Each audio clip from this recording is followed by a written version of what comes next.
program is created by Technocoffee, your free online knowledge-sharing website, based out in London.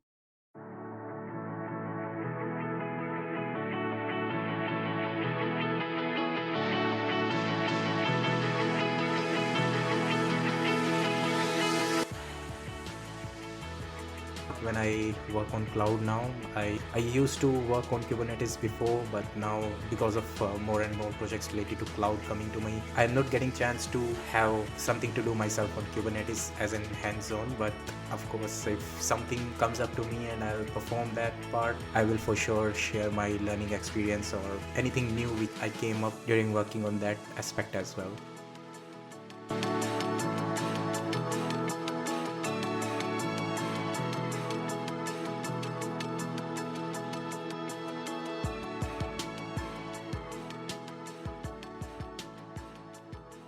If you're a podcast host, listen up, this one's for you. My name is Allie Jackson. I'm the host of Finding Mr. Height, a dating and relationship podcast that I've been doing for 4 years now, sharing my positive and practical approach to dating that's built on my own life experience. And I wanted to share another experience that I've had, my secret behind monetizing my show. It's called Red Circle, and I was just telling my colleague about how much I love their platform. With Red Circle, not only am I getting a seamless hosting experience, but I also love the support I receive in ad sales. It's not just typical ad sales either. It's targeted opportunities based on my show and my life. And the platform is super simple. You just set your preferences and Red Circle matches you with sponsors that align with your show. You can vet every opportunity and their platform gives you great analytics. More recently too, my Red Circle team has brought me opportunities outside of my podcast on social media to really augment the podcast partnerships, bring them full circle. I just can't recommend them enough. If you want to give it a try, go to redcircle.com to get your free trial. That's redcircle.com for a free trial. Hey everybody, welcome to another episode of Get Certified Together series. This is episode number 30 I'm recording today, and I'm not really keeping track of how many we have done for CCSP specifically. Anyhow, it's not relevant. In today's episode, we'll be covering some more topics related to data security. We have already covered some of the key technologies which are used for data security, like encryption, masking, tokenization, data loss prevention system. What we'll be covering today is data classification and how we can implement different type of data classification solution, how we can even segregate the data itself, and why it's important. Of course, we need to understand why it's required at first place. Beside data classification, I'll be covering IRM as well. Now, to be honest, I have heard about IRM for the first time as well. I am working in cloud and have a good idea about cloud security or generic cybersecurity in itself, but I am hearing about this solution of IRM for the first time. It will be a good session when we will be covering something related to IRM. IRM is information rights management, which, if I can give you an example, in some of the apps these days I can see, like banking apps. In my bank, if I try to take snapshot of any card detail or anything which is part of my mobile device, and this is the app which I am opening from my own account, yet when I'm trying to take snapshot, it stopped me from doing that. So that's one of the good example of IRM, or how to preserve, how to block someone from accessing any information on any device. So it's one of the very good solution which is now more and more relevant as we are discussing more about security and how different organizations are using security solutions in different places to make sure that data is always intact, data is always secure. That's about IRM. We'll be covering that as well.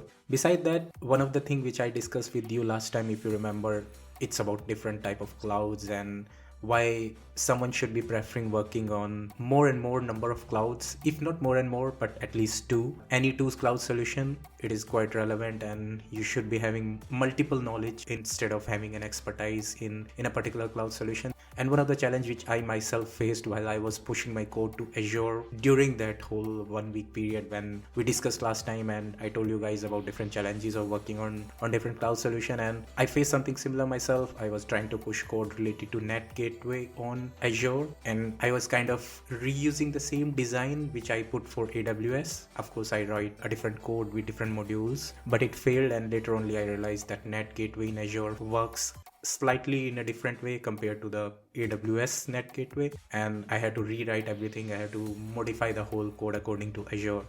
But again, those challenges actually made me realize how different the two solutions are, and as time will move on, as I keep on continuing this work, I will be of course having a good idea about different type of cloud technologies and different type of cloud solutions. So my suggestion, if luckily I am getting the chance to work upon different cloud solution as part of my job, my day job, if you're not getting the chance by yourself, my suggestion is keep understanding or keep learning yourself from other channels. Maybe subscribe to Cloud Guru or something, or just learn from YouTube or listen to some podcast. But it's good to have another cloud solutions knowledge. Of course, Kubernetes is something which is now used more and more, and that's the one thing I am missing a lot when I work on cloud now. I used to work on Kubernetes before, but now because of more and more projects related to cloud coming to me, I am not getting chance to have something to do myself on Kubernetes as in hands-on. But of course, if something comes up to me and I'll perform that part, I will for sure share my learning experience or anything new which I came up during working on that aspect as well. And finally, I tried ChatGPT as well. I was a bit reluctant initially, not that of course supportive of the idea of using AI to find the solution for your design problem or finding solution for your code. If it's not working, instead of debugging yourself, you're having a help from AI solution. But anyhow, it's always good to keep up with trend. I don't want to feel like that grumpy old man who hates the idea of using AI. I tried it and it did give me some of the good answer. Some of the things which I asked related to Technocoffee, it was not able to give. Yeah, it brutally gave me honest opinion that either Technocoffee is not popular or you are not asking me the right question. I know I'm asking the right question, but maybe Technocoffee isn't that popular. But anyhow, it gave me an honest opinion, and I have to make it popular now. I think that's the only way ChatGPT is gonna answer about Technocoffee in future. But anyhow, yeah, I tried ChatGPT and it's a good experience. Like I said, it's not the question about whether you should be using it or not, whether it's morally correct or not. If everyone is using it, you have to go with the flow. At least you have to get an understanding how it really works. If you are sticking to something which you know that people are slowly moving on to the new stuff, and you are still sticking on to the old technologies, old stuff, then of course you will be phased out with time. I'm not sure how Linux survived for past 30-40 years, but everything cannot be Linux, and something with time do phase out. So that's the only reason I try to use ChatGPT, and I want to learn more about AI and all this stuff, how it really works and how you can make use of it. On personal front, I finally passed my driving exam, so I am officially now authorized to drive in United Kingdom. I kind of cheated with the exam. I am driving on my international license for past 6 months, so it was not that tough for me. Of course, I have to revise and learn the rules and regulations of United Kingdom, because traffic of course is completely different. The way rules are made are completely different from other countries, so I had to learn more and more about those rules, but it was not that tough as in the driving itself. So I passed it on my first attempt without any driving instructor or driving lessons, so kind of achievement and kind of feel good news for myself. Yeah, that's one of the good news I wanted to share with you guys. Alright, before we start with today's episode, let's have a quick break. Okay, welcome back. So like I mentioned before in the introduction, that we will be covering data classification first. Now, data classification by name itself, you can understand that it is some kind of mechanism to classify your data. Now, I mentioned before that first we have to understand why it's important. It was important always to classify the information, to classify the data, even classify your inventory, what kind of server or what kind of data center or what kind of machines you are running in your infrastructure. It was always important because this way you can understand what kind of things are deployed into your architecture, or what kind of information are stored, or who owns what particular aspect of the organizational infrastructure. It is more and more important now, because as we are moving to the cloud, we have to make sure that everything is recorded, everything is having some kind of tagging with it. It's important not only because of security, but it's also important because of costing as well. You can easily determine if a particular machine which was deployed by a particular engineer, but he left the organization already, so you can remove that infrastructure from the system instead of that machine always created, and keep on compiling the cost for your organization. So even for costing, even for dividing the cost between different business units or different organizational division, it's quite important to have a proper classification of inventory. It's also equally important to classify your data as well. Now, what kind of files or who is owning that file, whether they are confidential or whether they are non-confidential, whether they should be on the cloud or whether they should be on-prem, or what should be the retention period of those files or those particular information, whether you want to keep it forever or you want to keep it for 6 months and remove it. You can do all these kind of processing, all these kind of solutions you can implement related to encryption, related to data loss prevention, data security, only when you classify your information, only when you have good classification of data. This will make sure that the kind of solution which you are putting in place is actually giving you the required result if you have the proper data classification. Now, when we cover about why it is important, let us discuss about how we can have different categories or how we can actually implement different type of data classification models. Of course, first and foremost, the basic thing is who owns the data. So you can classify based on one criteria, which is the owner of the information or owner of the file, owner of the data. You can of course classify based on the confidential and non-confidential as well. You can classify based on retention policies. So if particular file or particular information should be kept for 1 year or should be kept for 6 months, anything related to time period, you can classify based on that as well. Another set of criteria which is now more and more relevant is the location of the data. You can classify your data based on location where it's stored. It was not that important when you were having everything on-prem, you were having everything locally inside your office premise. But now on the cloud, it's quite important that you should tag your machines, you should tag your data, your files with the location where they are stored. So it can help you determine whether some information which is supposed to be in particular region is still there or it's not by mistake uploaded to another region or another location. So that's one of the key criteria which is coming more and more relevant as we move into the cloud-based data storage systems. There are a lot of challenges, of course, when you're storing data on the cloud and how you want to classify them, because we have now divided the roles, divided the administration responsibilities. So multiple users from their laptops will be uploading and downloading information, and you need to make sure that they are tracked. You need to make sure that they are classified properly. And one of the key solution which I feel should help is metadata or tagging of that cloud information, cloud data with the relevant information. So you should, instead of having one tag with name and with the name of the file or name of the data or name of the machine, instead of that you should be having at least 6 or 7 tags which will be defining properly about that infrastructure, who owns that file, where should it be kept, what kind of retention policy is associated with that particular file or that particular information. So you have to make sure that you are putting more and more tags into anything which you are creating on the cloud, whether you are uploading your files, whether you are uploading the information, whether you are creating new machines, whether you are creating new database, anything you are doing onto the cloud, you should be tagged. And that's one of the key criteria or one of the basic solution which you can implement when you're ensuring that data classification is implemented onto the cloud. And when we are talking about the confidentiality of the data or whether a particular data is confidential or non-confidential, we should also discuss about various PII or personal identifiable informations as well. PII are nothing but your name, your social security number, or your biometrics data, your information which are completely private to you, and they shouldn't go in the wrong hands or they shouldn't be made public at any cost. PII or PHII, like your health records, they are considered as sensitive information, and sensitive information should always be tagged with particular label that they are sensitive. Otherwise, even by mistake or someone knowingly can reveal that information or can upload that information onto the public portal, which is of course against regulatories or against the framework which all the organizations try to deploy related to data protection or to ensure that information with them or data of consumers with them is always private. So sensitivity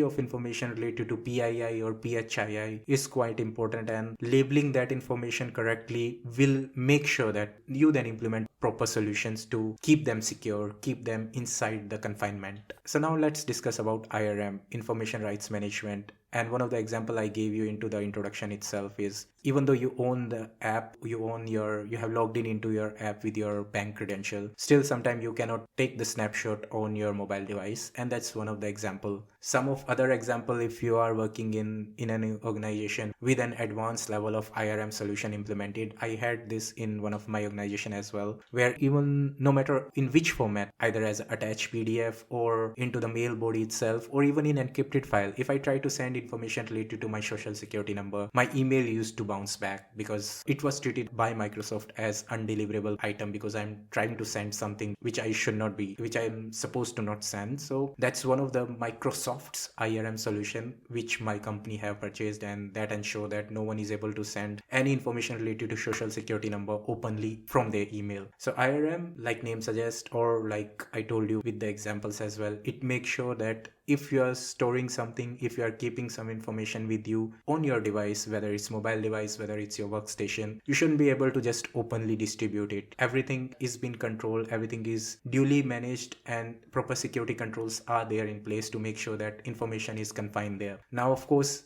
to make sure that this solution work, you need various tools as well. So maybe you have to deploy some agents on your workstation, or maybe you have to make sure that app itself will have the ability or will have the permission to take control of your device, so that whenever you're trying to send some information out of that device to someone else which you are not supposed to send, then it will block it there itself. So your app will be kind of acting as a admin of your device, and that's another way to implement it. There are a lot of tools. Like I said, one of the tool is Microsoft have their own email IRM solution, which makes sure that you're not able to send any information using your email to the outside. Question comes again, what are the objective? Why we really want to do it? Why it is required? Again, everyone is using or accessing information from their devices. We are working in this kind of business model these days, where you can do more and more things from your end device, from your mobile device, from your tablets or laptop. So there should be some solution in place to make sure that those files which are on your device, they are also managed by the organization.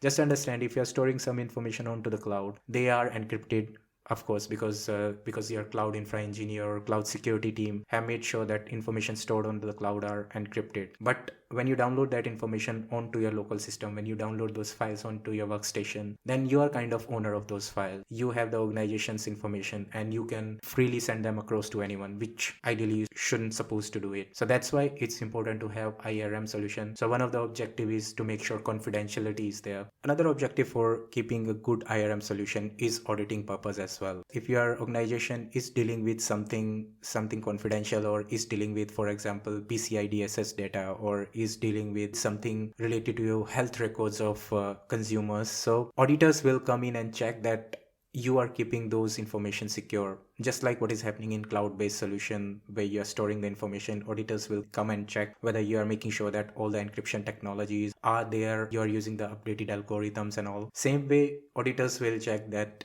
you have IRM solution in place, so that when I download something on my laptop, I am kind of owner of that. So auditors will come and check what I can or cannot do on the files which I downloaded from the company's portal or from my company's cloud account. So another important objective behind IRM is auditing and make sure that you follow all the compliance and your organization is certified to access or keep hold of consumer related information. Now, when we discuss about downloading any information or making sure that information is always intact, always stored properly, we have to consider another thing which we discussed multiple times before as well, but I think it's time to bring it up again when we are discussing about security of data or data security lifecycle, which is retention and deletion of the data. Remember, one of the stages of the whole secure data lifecycle was storing, archiving, and deletion. So let's discuss one by one each one of them. One is storing with the proper retention policies. Like I mentioned, everything need to be tagged. When we are classifying an information, we have to tag them with a label that till how long you want to keep that information onto your cloud solution or onto your server or into your whole organization database. You have to define those policies, and once that time period which is defined in the policy is complete, you need to make sure you either archive it or delete it altogether. So one of the first concept is data retention policies. Data retention policies apply both for data which is in use, which you are using, as well as backups which you are taking for your files. Sometimes we just forget about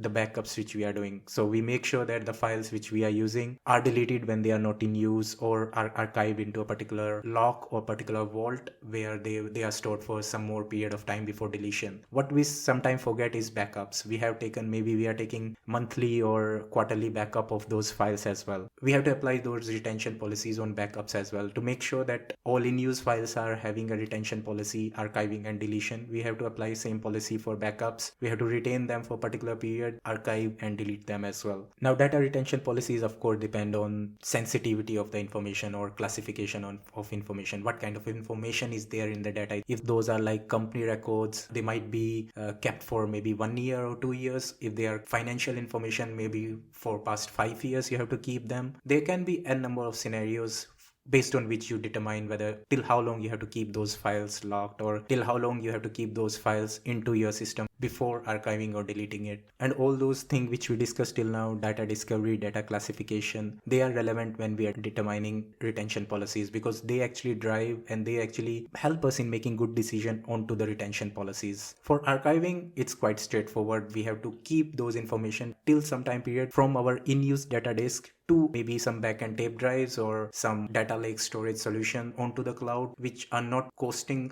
our organization much, but which ensure that data is still there. We have not deleted anything. So archiving is pretty straightforward. What is really critical among all these three is data deletion. Now, remember in on-prem stuff, when we are storing everything locally onto our disk, onto our local hard drives, if you want to really go on extreme, we can completely defragment those hard disks and completely shred them all together. In case of cloud, we cannot of course go into AWS cloud data center and destroy those hard disks where our data was stored by us. So we have to think about more smart solution. Of course, we have to rely on AWS as well or Azure as well to make sure the data which we are deleting from our side is not kept with them. So we have to understand what kind of mechanism they use in backend to destroy the files or to delete everything from the system once we give them authority to delete that. So we have to understand what kind of mechanism they are using. But again, like cloud have shared ownership, so we have to do our bit and rely on AWS for doing their bit as well. There are different ways of disposing the data or the drives which we are storing. One, like I said, physical destruction, which is not possible now in cloud-based solution. Then we have overwriting and encryption. We can do overwriting and encryption in cloud-based solution as well if we know where our data is stored or if we know that how we are keeping our information. And there are multiple options to dispose our data or dispose the drives which we are using to store our information. We can destroy them physically, like I mentioned on-prem. We can use degaussing or overwriting. Now we can overwrite any disk with more information in case of cloud, as you can understand, because in cloud we are not sure where AWS is keeping our files or keeping our data. So we cannot, like I said, we cannot go into AWS data center or Azure data center to help us with overwriting the stuff onto the disk which we were using before, because in backend maybe they are using some SAN solution and even they are not sure which particular bit or which particular file is located on which particular disk. So we cannot overwrite that stuff onto the same disk in case of cloud computing. So we have to rely on crypto shredding. Now, crypto shredding is nothing but using your encryption keys to make sure the data which is now deleted is encrypted with a key, which even though someone try to retrieve that data from the deleted state, still they will not be able to read it because it's encrypted with a key which we used while we were deleting that information. So we are making sure that the thing which we are destroying, the thing which we are deleting, is still in encrypted phase. And even though someone is trying to retrieve it, data will still be encrypted and data will not be stolen or cannot be retrieved from the deletion stage itself. And of course, this whole solution or this whole different data lifecycle needs some good monitoring solution. So you have to put in place some monitoring mechanism as well. So you have to make sure that you're encrypting the information. When that information is not in use, it is automatically transferred to the next stage of life cycle, which is archiving. Once archiving period is also finished, when your retention policy is expired, then it should be deleted completely. So some mechanism should be in place to monitor this end-to-end life cycle. Either you can use some scripts to continuously monitor your end system, or maybe you can create, if you are using AWS, you can use Lambda serverless functions to continuously trigger a script to verify whether that file is still there, or if it's into the next phase of life cycle, it should be moved to archiving, or if it's not, then it will force that information or that file to the next stage. You need to ensure that you put in place some monitoring mechanism, because all these things which I mentioned, classification or discovery or retention policies, archiving policies, they can be done manually, but in case of cloud computing, and as more and more data is now coming onto the cloud, as more and more information is being stored, it's quite tough now to monitor everything by human eyes. So it's always good to have kind of like automated solution. Maybe there are a lot of companies are coming with their own automation solution to make sure this whole life cycle is always secure. You can buy anything, you can get license for anything, you can maybe use some open source solution as well, but it's always good to have a monitoring solution to make sure everything is as expected, everything is running smoothly without any discrepancy and without any issues. Alright, that's it for today's episode. In next episode, I'll be covering last topic of data security, which is audibility and accountability of data events. It will be more of theory and it's not a big topic, I just now checked. So it will be covered in, I don't know, maybe 5 or 6 minutes, and then we'll be moving into domain 3. So finally we have covered domain 2 almost, and by next episode we would have covered everything related to domain 2. We'll be moving to domain 3 and hopefully we'll wrap it up. Hopefully soon be covering domain 3 and domain 4, so we can wrap up this whole Get Certified Together program for CCSP part. Then of course I'll be trying to give my first attempt on the CCSP, and I expect something similar from you guys as well. So let's see how it goes. Stay tuned and we'll see you in the next episode. Goodbye and good luck. Thank you for listening to Get Certified Together. If you loved our content, then please like and subscribe from your favorite podcast platform so you don't miss the notification for our next episodes and announcements.